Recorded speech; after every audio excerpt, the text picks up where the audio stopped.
আসসালামু আলাইকুম। আমার চ্যানেলে আপনাদের সকলকে স্বাগত।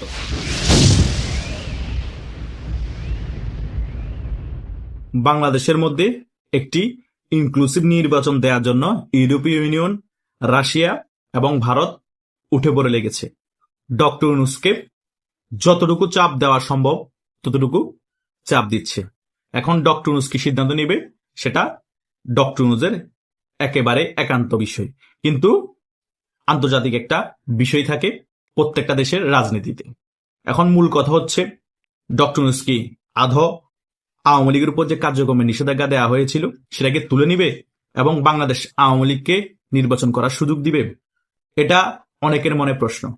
অনেকে আওয়ামী লীগের সমর্থক বলছে এই নির্বাচনে আওয়ামী লীগের অংশগ্রহণ করার সুযোগ নেই এবং ডক্টর ইউনূস কোনোভাবেই আওয়ামী লীগের কার্যক্রম নিষেধাজ্ঞা তুলবে না এবং আওয়ামী লীগকে নির্বাচনে অংশগ্রহণ করতে দিবে না।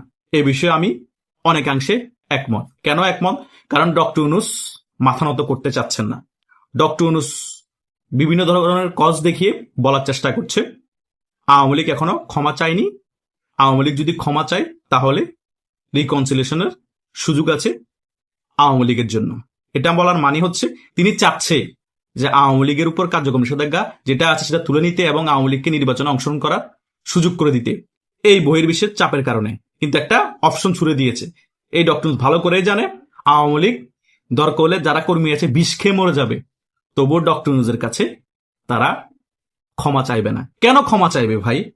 উল্টা এই অন্তর্বর্তীকালীন সরকার আওয়ামী লীগের কর্মীদের কাছে ক্ষমা চাইতে হবে, বাংলাদেশের জনগণের কাছে ক্ষমা চাইতে হবে এবং যেই সকল টোকাই সমন্বয়ক এবং জঙ্গিরা আছে তারা বাংলাদেশের জনগণের কাছে ক্ষমা চাইতে হবে।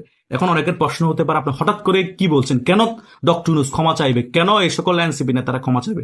ক্ষমা চাইবে তার মেইন কারণ হচ্ছে তারা যে হাজার হাজার পুলিশ হত্যা করেছে সেই কারণে, এবং পুলিশ হত্যার পর সে সকল পুলিশ হত্যার বিচার হয়নি সে কারণে, এবং পুলিশ যাদেরকে হত্যা করা হয়েছে তাদের ফ্যামিলি কিভাবে চলছে, কিভাবে খাচ্ছে, তাদের ছেলে মেয়ে কিভাবে পড়ালেখা করছে তার খবর নেয়নি সে কারণে, এবং আওয়ামী লীগের যারা নিরীহ কর্মী আছে 5 আগস্টের পর থেকে তাদেরকে যেভাবে হত্যা করা হয়েছে, গুম করা হয়েছে সে কারণে তারা ক্ষমা চাইবে। যারা মেইন অপরাধী তাদের থেকে টাকা খেয়ে আওয়ামী লীগের যে সকল বড় বড় নেতা আছে তাদেরকে বিদেশে আপনারা পার করে দিয়েছেন। যারা মেইন অপরাধী তাদের থেকে টাকা খেয়ে খেয়ে আপনারা তাদেরকে 2-3 মাস আপনাদের ঘরে পাহারা দিয়ে রেখেছেন, তাদেরকে আপনারা কিছু করেন না। যারা আওয়ামী লীগের নিরীহ কর্মী, যারা কখনো আওয়ামী লীগ থেকে সুবিধা নেয়নি, যারা কখনো আওয়ামী লীগের নাম বিক্রি করে কারো ক্ষতি করেনি, তাদেরকে আপনারা মিথ্যা মামলা দিয়ে জেলে ভরেছেন, তাদেরকে মেরে ফেলেছেন। তাহলে ক্ষমা কারা চাইবে? ক্ষমা আপনারা জনগণের কাছে চাইবেন, ক্ষমা আপনারা আওয়ামী লীগের সাধারণ কর্মীর কাছে চাইবেন। তারপর আওয়ামী লীগ চিন্তা করে দেখবে যে ক্ষমাকে আসলে আওয়ামী লীগ ভুল করেছে কিনা, তার জন্য ক্ষমা চাই কিনা। এটা পরে আসবে আওয়ামী লীগের ব্যাপারগুলা। কারণ আপনাদের কারণে আওয়ামী লীগ পাল্টা কাউন্টার দিয়েছে। আপনারা যদি বাংলাদেশের জানমালের ক্ষতি না করতেন, পুলিশ হত্যা না করতেন, আওয়ামী লীগের কর্মীদের উপর 5 আগস্টের আক্রমণ না করতেন, তাহলে আপনারাও পাল্টা হামলার শিকার হতেন না। কারণ আওয়ামী লীগ তখন ক্ষমতায়, দেশের জানমাল রক্ষার জন্য আওয়ামী লীগের কর্মীদের সবচেয়ে বেশি দায়িত্ব থাকা প্রয়োজন ছিল, সেটাই আওয়ামী লীগের কর্মীরা রাজপথে নেমে করেছে। এবং শেখ হাসিনা যখন প্রধানমন্ত্রী, তাদের নেত্রীকে ক্ষমতা টিকিয়ে রাখার জন্য রাজপথে নামা প্রয়োজন ছিল, তারা নেমেছিল। কিন্তু রাজপথে নামার পরে কি হয়েছে? আপনারা বাংলাদেশের গুরুত্বপূর্ণ জায়গাগুলো আগুন দিয়ে জ্বালিয়ে পুড়ে ছাই করে দিয়েছেন, থানার মধ্যে আক্রমণ করেছেন। তখন নিজের জীবন রক্ষার্থে, বাংলাদেশের জনগণের বিভিন্ন প্রতিষ্ঠান রক্ষার্থে তখন ফাইট হয়েছে। ফাইটের মধ্যে পুলিশ হয়তো গুলি করেছে, আপনারাও গুলি করেছেন, পাথর মেরেছেন, এখানে ক্যাজুয়ালিটি হয়েছে, আপনাদেরও কিছু মরেছে, আওয়ামী লীগেরও কিছু মরেছে, পুলিশও কিছু মরেছে।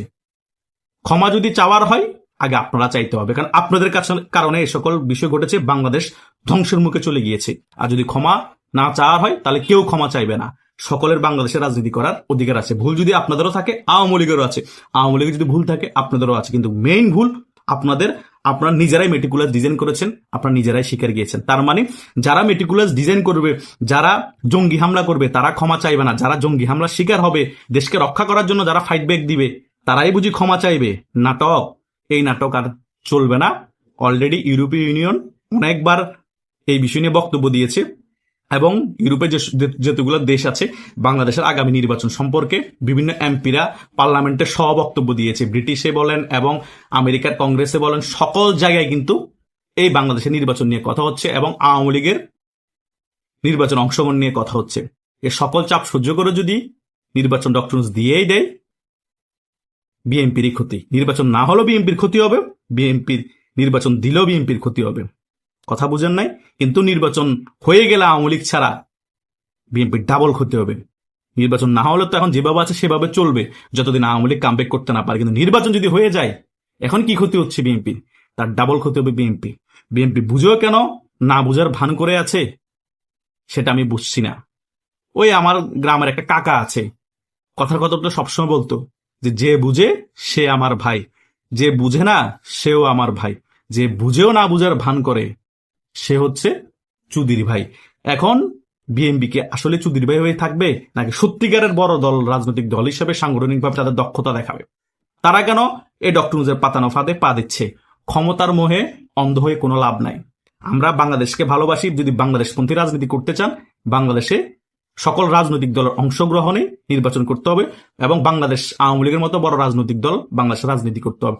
তাহলে বাংলাদেশের গণতন্ত্র ফিরে আসবে, বাংলাদেশের মানুষ স্বস্তিতে থাকবে। একতরফা রাজনীতি করে, একতরফা রাজনৈতিক দল থেকে একতরফা মামু ভাগ্নে নির্বাচন দিয়ে আওয়ামী লীগের আমলে যেভাবে আওয়ামী লীগ শান্তিতে দেশটাকে পরিচালনা করলো, অনেক মানুষের মনে অশান্তি ছিল, সেম ভাবে বিএনপি যদি এরকম মামু ভাগে নির্বাচন দিয়ে দেশটাকে শান্তিতে পরিচালনা করতে চেষ্টা করে, এক পক্ষ শান্তিতে থাকলো আর এক পক্ষ অশান্তিতে থাকবে, তাহলে বাংলাদেশের গণতান্ত্রিক প্রক্রিয়াও থাকলো না, বাংলাদেশে স্টেবল থাকলো না। যে কোনো মুহূর্তে রেজিম চেঞ্জ হয়ে যেতে পারে। আবার 5 আগস্ট যেরকম ঘটনা ঘটেছে তার থেকে দ্বিগুণ ভয়াবহ ঘটনা ঘটবে। আমরা তরুণ সমাজ এর পরিবর্তন চাই। শেখ হাসিনা মুক্তিযুদ্ধের পক্ষে শক্তি, আওয়ামী লীগের সভানেত্রী ছিল, ঠিক আছে, আমিও মুক্তিযুদ্ধের পক্ষে শক্তি। তার মানে এই না যে আমি একেবারে আওয়ামী লীগের যে শাসনামল ছিল ঢালাওভাবে সমর্থন করব।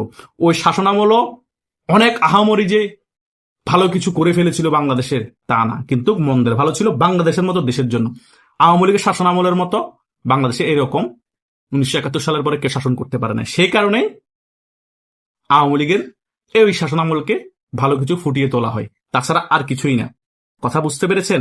আমরা বাংলাদেশে নতুন পট পরিবর্তন চেয়েছিলাম, নতুন বন্দোবস্ত চেয়েছিলাম, সকল দল আবার বাংলাদেশের রাজনীতি করুক চেয়েছিলাম, সকল দলের অংশগ্রহণে একটি উৎসব মুখর নির্বাচন হোক চেয়েছিলাম। কারণ আওয়ামী লীগের আমলে অনেক নির্বাচন একতরফা হয়েছিল।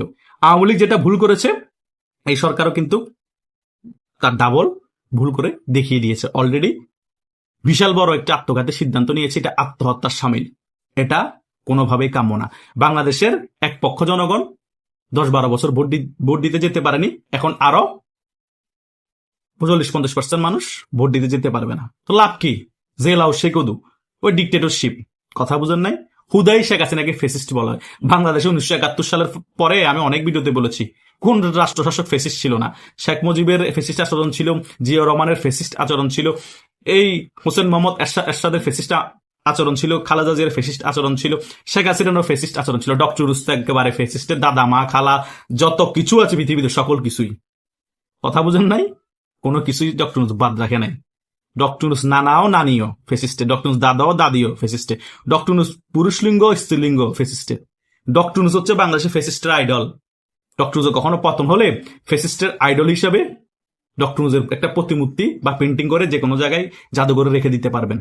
এই পরিমাণ ফেসিস্টের আইডল হয়ে গিয়েছে ডক্টর ইউনূস। কথা বুঝেন নাই? তাই দেখা যাক কতটুকু চাপ নিতে পারে এই ডক্টর ইউনূস সরকার ইউরোপের, রাশিয়ার এবং ভারতের। চাপ নেওয়ার পর নির্বাচন হয়ে গেলে পরবর্তীতে যে সরকার আসবে সে সরকার কতটুকু চাপ নিতে পারে। কূটনৈতিক খেলা ভাই, মারাত্মক খেলা। দেখা যায় না, ছোঁয়া যায় না, অনুভব করা যায়। আর কাউকে লজ্জায় বলাও যায় না। কথা বুঝেন নাই? ধুকে ধুকে মরতে হবে বিএনপি যদি পাতানো নির্বাচনের ফলে ক্ষমতায় আসে বা জামাতও আসে। বেশি দিন টিকতে পারবে না। ওই চাপ নেয়ার মতো না। প্রথমে 10 কেজি দিবে, নিতে পারবেন, 20 কেজি দিবে, নিতে পারবেন। হঠাৎ করে যখন 100 কেজির একটা চাপ দিবে নিতে পারবেন না, নুয়ে পড়বেন। ওটাই কিন্তু আগামীতে ঘটতে যাচ্ছে বিএনপির সাথে। যদি ক্ষমতায় বিএনপি আসে, জামাত আসলে জামাতের সাথে ঘটবে। এটা 100% লিখে রাখেন। আওয়ামী লীগ ছাড়া নির্বাচন বিশ্বের কোনো দেশ চাচ্ছে না এবং হতেও দিতে চাচ্ছে না। তারপরও একঘুমি করে এই বিএনপি, ডক্টর ইউনূস, জামাত তারা সিন্ডিকেট করে নির্বাচনটা করেই নিতে চাচ্ছে। মানে মামু ভাগিনা নির্বাচন এবং ক্ষমতার ভাগবাটোয়ারা, এটা বেশি দিন স্থায়িত্ব থাকবে না। আওয়ামী লীগের মতো রাঘব বোয়ালের যেখানে পতন হয়ে যায়, শেখ হাসিনার মতো এত আয়রন লেডির যেখানে রেজিম চেঞ্জ হয়ে যায়, সেখানে এই সকল রাজাকারের নাতিপুতি এবং সাংগঠনিক দুর্বলতা যে দলের আছে বিএনপির, সে দল কি করে 10-15 বছর ক্ষমতা থাকার স্বপ্ন দেখে? আমার বোঝা আসে না, যেখানে ভারত তাদের বিপক্ষে শক্তি। এখন আমেরিকা পর্যন্ত এখন আওয়ামী লীগের পাশে এসে দাঁড়াচ্ছে, রাশিয়া পর্যন্ত এখন আওয়ামী লীগের পাশে এসে দাঁড়াচ্ছে, ইউরোপীয় ইউনিয়নের অনেকগুলো দেশ আওয়ামী লীগের পাশে এসে দাঁড়াচ্ছে। তারা কি করে স্বপ্ন দেখে 10-15 বছর আবার আওয়ামী লীগের মতো ক্ষমতায় থাকবে? অসম্ভব। হয়তোবা বড় জোর, গায়ের জোর দিয়ে এবং সকল স্টিমুলার চালিয়ে দমন নিপীড়ন করে 5টা বছর খেয়ে যেতে পারবে। তবুও 5টা বছর পূরণ করতে পারবে কিনা আমার এখনো সন্দেহ আছে।